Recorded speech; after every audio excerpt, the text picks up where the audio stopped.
BMET BMET নিয়ে জালিয়াতি হচ্ছে। এই জালিয়াতি চক্রের সাথে ঘনিষ্ঠতা আছে বাংলাদেশের জনশক্তি অধিদপ্তর বা বিএমইটি কর্তৃপক্ষের অতিরিক্ত মহাপরিচালক আব্দুল হাই। আজকের এই ভিডিওতে আপনাদের মাঝে আমি বেশ কিছু তথ্য শেয়ার করব এবং যেই তথ্যগুলো আমি নিয়েছি তোহা ট্রেড ইন্টারন্যাশনাল এজেন্সি। আমরা কিছু তথ্য সংগ্রহ করছি যেখান থেকে আপনাদেরকে এই তথ্যগুলো শেয়ার করব যে তারা যেই তথ্যগুলো জানিয়েছে সেখানে মাধ্যমে তারা এক এজেন্সির লাইসেন্সের মাধ্যমে অন্য এজেন্সিকে দিয়ে মেন পাওয়ার করাচ্ছে এবং তারা অনেকেরই যে ডিমান্ড পেপার ছাড়াই তারা টাকার মাধ্যমে মেন পাওয়ার করে দিচ্ছে। তো আজকের এই ভিডিওটি অতি গুরুত্বপূর্ণ হতে যাচ্ছে। ভিডিওটি প্রথম থেকে শেষ পর্যন্ত দেখতে থাকুন। এবং আরেকটি বিষয় যেখানে জানতে পারলাম যে আপনাকে বিএমইটি করে দিচ্ছে, এটা কি আদৌ প্রমাণ আছে যে অফলাইনে বিএমইটি হচ্ছে কিনা? এই যে অফলাইন আর এই অফলাইনের মধ্যে বিএমইটি নিয়ে কি হচ্ছে সেটাই শেয়ার করবো আপনাদের মাঝে। ভিডিওটি একটু লং হবে, আপনাদের প্রতি রিকোয়েস্ট থাকবে ভিডিওটি প্রথম থেকে শেষ পর্যন্ত দেখবেন। সেই সাথে ভিডিওটি বেশি বেশি করে শেয়ার করবেন, বাংলাদেশে অবস্থানরত সকল প্রবাসী ভাই সঠিক তথ্যটি জানতে পারবে। প্রথমত বলি, যদি আপনার বিএমইটির জন্য অনলাইনে আবেদন করা হয় সেক্ষেত্রে আপনার বিএমইটি কার্ডটা কতটুকু কাজ সম্পূর্ণ হয়েছে। দেখেন, আপনি যখনই বিএমইটির জন্য আবেদন করবেন এই আবেদনের জন্য কিন্তু 6টি সেকশন পার হতে হয়। কি কি সেকশন? স্ক্রিনে দেখেন, আমি ইমেজটা দিয়ে দিয়েছি, আপনারা একটু লক্ষ্য করুন। প্রথম 1 নম্বর হচ্ছে যখনই আপনি আবেদন করবেন আবেদনটা চলে যাবে সেকশনে। সেকশন থেকে সিল টিল পরে সেটা যাবে অনুবাদকের কাছে। এখানে ইংলিশ লেখা আছে, আমি বাংলাতে বলে দিচ্ছি। অনুবাদক আপনার এই যে বিএমইটির জন্য আবেদন করছে সমস্ত কাগজপত্র সবকিছু অনুবাদ করে দেখবে সবকিছু ঠিক আছে না, তখন তার পক্ষ থেকে একটি সিল যাবে। তারপরে আপনার এই বিএমইটির পেপারটি চলে যাবে সহকারী উপপরিচালকের কাছে। আপনার বিএমইটির কাগজপত্র দেখবে, তখন সে তার সিলটি দিয়ে তার সিগনেচার দিয়ে সহকারী পরিচালকের পরে এই যে আপনার কাগজটি ডকুমেন্টটি এটা চলে যাবে উপপরিচালকের কাছে। সেখানেও সে আপনার সবকিছু ওকে দেখে তার সিগনেচার সাইন দিয়ে দিবে। দেওয়ার পর 5 নম্বরে চলে যাবে এটা পরিচালকের কাছে। পরিচালক তখন দেখবে যে এই যে পিছনে যে 4 জন, এই 4 জন সবকিছু সঠিকভাবে যাচাই করছে কিনা, তখন সে সেখানে সিল দিবে। দেওয়ার পর 6 নম্বরে যেটা যাবে সরাসরি অতিরিক্ত মহাপরিচালক। ভিডিওর শুরুতেই বলেছিলাম 2 নম্বরের কাজে অতিরিক্ত মহাপরিচালক তার কাছে চলে যাবে এবং সে যখনই স্ট্যাম্প করে সিল দিয়ে দিবে আপনার বিএমইটি হয়ে যাবে। আপনার বিএমইটি অনলাইনে দেখাবে এবং আপনার বিএমইটিটা কোন পর্যায়ে আছে এই যে 6টি সেকশন আমি আপনাদেরকে বলেছি। প্রথমে সেকশন বলেছি, সেকশনের কাজ হলে এটা অনলাইনে দেখাবে যে আপনার এটা সেকশন পার হয়ে গেছে। অনুবাদকের কাছে গেলে আপনি অনলাইনে চেক দিলে দেখাবে আপনার অনুবাদক পার হয়ে গেছে।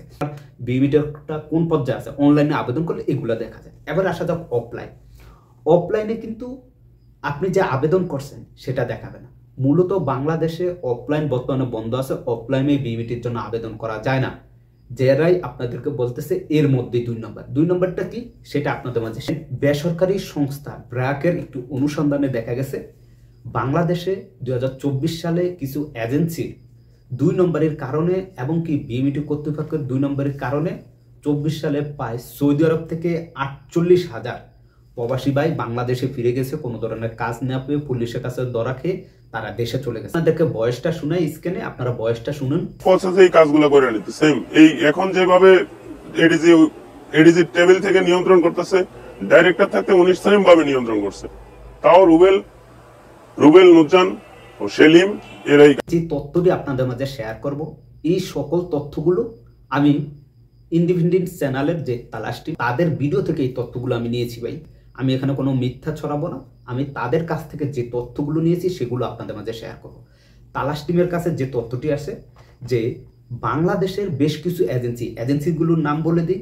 Toha trade international, MS home trading, তারপর হচ্ছে MC ট্রেডিং, তারপর হচ্ছে Nusrat international, DBS world, MS Fatema overseas.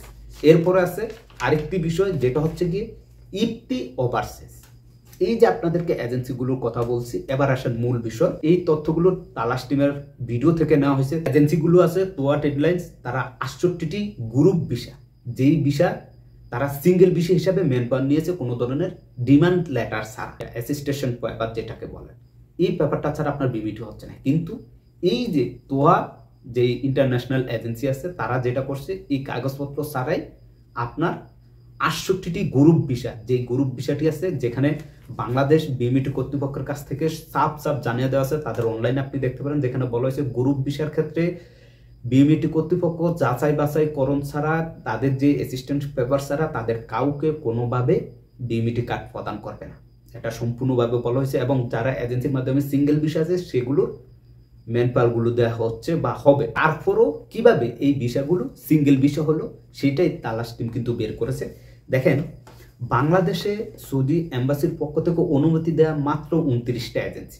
একটু গটকা লাগান, মাত্র 29টি এজেন্সি, যে এজেন্সিগুলোই শুধুমাত্র সৌদি ভিসাগুলো তারা ম্যান পাওয়ার করে সমস্ত কার্যক্রম করে পাঠাবে। এবার হিসাব করেন বাংলাদেশে কতগুলো এজেন্সি আছে।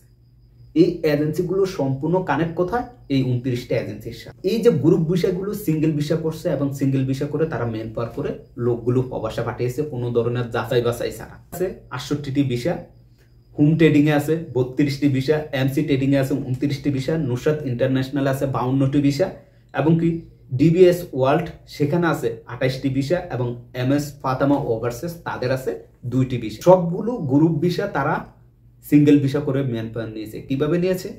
এই প্রত্যেকটা এজেন্সি কিছু টাকার বিনিময় যে কাজটি করছে, ইফতি ওভারসিজ নামে একটি এজেন্সি আছে, যেটা কিন্তু আবার সৌদি যে এম্বাসি আছে তাদের কোনো অনুমতি নেই। আমি আবারও বলছি, আপনারা দরকার তালাশ টিমের ভিডিওটা দেখেন, যেখানে তারা বলছে যে সৌদি এম্বাসির যে অনুমতিপত্র যে 29টি এজেন্সি, সেই 29টির মধ্যে কিন্তু ইফতি ওভারসিজ পড়ে না। কিন্তু তারপরও এই ইফতি ওভারসিজের মাধ্যমে এই যে এজেন্সিগুলো তারা অবৈধভাবে 2 নম্বরী ভাবে টাকার মাধ্যমে তারা বিমিটিটি করে দেয়। আর এই বিমিটি করার জন্য প্রথমে আপনাদেরকে কিন্তু কিছু সেকশন বলেছিলাম, যে প্রথমে আপনার বিমিটিতে যায় সেকশনে, তারপরে যায় অনুবাদক, সহকারী পরিচালক, তারপরে যায় উপপরিচালক, তারপরে যায় পরিচালক। কিন্তু এই যে ইফতি যে ওভারসিজ তার যে ওনার রুবেল, নামটি কিন্তু রুবেল হোসেন, তিনি যেটা করেন, এই যে 5টি অপশন সেকশন, অনুবাদক, সহকারী পরিচালক, উপপরিচালক, পরিচালক, এই 5 জায়গার কোথাও সে যে দালালভাবে যে কাজগুলো কোথাও এই আপনার বিমিটির ব্যাপারগুলো জমা হয় না। সরাসরি তার সাথে ওই যে অতিরিক্ত মহাপরিচালক আব্দুল হাই, আপনাদেরকে প্রথমেও বলেছিলাম, তার কাছে নিয়ে যায় সরাসরি। কারণ তার হচ্ছেন বন্ধু, টাকার বিনিময়ে তারা সবকিছু করতে পারে। আপনার সেগুলো সরাসরি সেখানে চলে যায়। এরা কারা? যাদের বিএমইটির জন্য অফলাইনে আবেদন করা হয়, যাদের এজেন্সি বলতেছে যে আপনার বিএমইটি অফলাইনে আবেদন করা হয়েছে, সেই সমস্ত এজেন্সির এই যে বিএমইটিগুলো সবগুলো কিন্তু এই যে দালালটা, এই দালালের মাধ্যমে গিয়ে সরাসরি অতিরিক্ত মহাপরিচালকের কাছে চলে যায়। এবং প্রত্যেকটি ম্যান পাওয়ারের জন্য প্রত্যেকজন যাত্রীর কাছ থেকে 4 থেকে 5 হাজার টাকা নিচ্ছে। এটা হচ্ছে অবাক। কেন নিচ্ছে? আপনার বিএমইটি করে দিবে, তারা অবৈধভাবে করে দেয়। এই টাকাগুলো নিয়ে আপনার বিএমইটি, আপনি যতই চার্জ দেন কিন্তু আপনার বিএমইটি পাচ্ছেন না। বিএমইটি অনলাইনে সিস্টেমে আপনার বিএমইটি পাচ্ছেন না। আপনার কাজটা কতটুকু আগাইলো, অনেকেই নক দেন যে আমি চেক করি কিন্তু পাই না। কতটুকু আগাইছে সেটা কিন্তু আপনি পান না। কেন পান না? এই যে দালালের মাধ্যমে এটা চলে যায়। যতক্ষণ পর্যন্ত এই বইগুলো অতিরিক্ত মহাপরিচালকের কাছে জমা না হয়, যতক্ষণ পর্যন্ত সে সিল না দেয়, ততক্ষণ পর্যন্ত আপনার বিএমইটি শো হয় না। যখনই আপনার বিএমইটি সেখানে জমা হয়ে যায়, সিল হয়ে যায়, সাথে সাথে আপনার বিএমইটির তথ্যগুলো সব আপনি অনলাইনে পেয়ে যান। কেন পেয়ে যান? আপনার বিএমইটি হয়ে গেছে, কেননা 2 নম্বরে ব্যবহার করা হয়েছে। এইবার বোঝেন, বাংলাদেশে বিএমইটি অর্থাৎ জনশক্তি অধিদপ্তরের প্রধান ম্যান পাওয়ারের যেই অতিরিক্ত মহাপরিচালক আছেন আব্দুল হাই, তার মাধ্যমে ইফতি ওভারসিজ যেই এজেন্সির কথা বলা হয়েছে, তার মাধ্যমে মেন পাওয়ারগুলো নিয়ে এইভাবে আপনার মেন পাওয়ার কোনো ধরনের যাচাই বাছাই ছাড়া সেখানে করে দেয়, যার ফলে আমাদের হাজার হাজার প্রবাসীরা সৌদিতে আসার পর বিপদে পড়তেছে। সরকার একটি ভালো উদ্যোগ নিয়েছে, যেখানে আপনার ভিসাগুলো যাচাই বাছাই করা হলে আপনি কি অরিজিনাল কোনো কোম্পানিতে যাচ্ছেন কিনা, যেখানে আসার পর আপনার কোনো সমস্যা হবে কিনা, সব কিছু দেখার পর সে কিন্তু আপনাকে অ্যাপ্রুভেল দিবে। কিন্তু এই সবগুলোকে বুড়ো আঙ্গুল দেখিয়ে এই আব্দুল হাইয়ের মতো কিছু দালাল, কিছু ঘুষখোর কর্মকর্তার কারণে আজকে বাংলাদেশের হাজার হাজার প্রবাসী ভিসার মেয়াদ শেষ হয়ে যাচ্ছে, ম্যান পাওয়ার হচ্ছে না। কেন হচ্ছে না? কারণ কিছু কিছু এজেন্সি আছে ওই ঠিক মতো তারা যাইতে পারে না, কেন নিয়ে কষাকষি হচ্ছে। কেন হচ্ছে? আপনার টাকা, আপনার এজেন্সি কিন্তু আপনার একা করে না, তার মাধ্যমে যেটুকুলো বিএমইটির জন্য আবেদন আছে প্রত্যেকটি, কারণ সে আপনার সাথে কন্ট্যাক্ট করে নিয়েছে, আপনার সবকিছু কাজ সে করে দিবে। এখন সে টাকা, ওই যে দালাল রুবেল, এই রুবেলের সাথে কষাকষি হয়। কেন হয়? যে প্রত্যেকটা বিএমইটির জন্য এত টাকা করে দিতে হবে, কিন্তু আপনার এজেন্সি বলে না এত টাকা দিবে। এই কিছুদিন এমনি এমনি চলে যাওয়ার পর আপনার এজেন্সি এবং ওই যে দালালের সাথে সবকিছু মিলে যায়, তখনই আপনার বিএমইটি হয়ে যায়। আশা করি বুঝতে পারছেন। এই ছিল আজকের ভিডিওটি, আপনাদের মাঝে কিছু তথ্য শেয়ার করলাম এবং এই তথ্যগুলো আমি যেখান থেকে নিয়েছি সেই সোর্সগুলো আপনাদেরকে বলে দিয়েছি। আশা করি বুঝতে পারছেন। তাই কেউ বিভ্রান্ত হবেন না, আপনার এজেন্সিকে চাপ দেন। আপনার এজেন্সিকে যত বেশি চাপ দিবেন তত দ্রুত আপনার কাজ এগিয়ে যাবে। এই ছাড়া আর উপায় নাই বর্তমানে। আজকের মতো আমি এখানে বিদায় নিচ্ছি। সবাই ভালো থাকবেন, সুস্থ থাকবেন। আল্লাহ হাফেজ।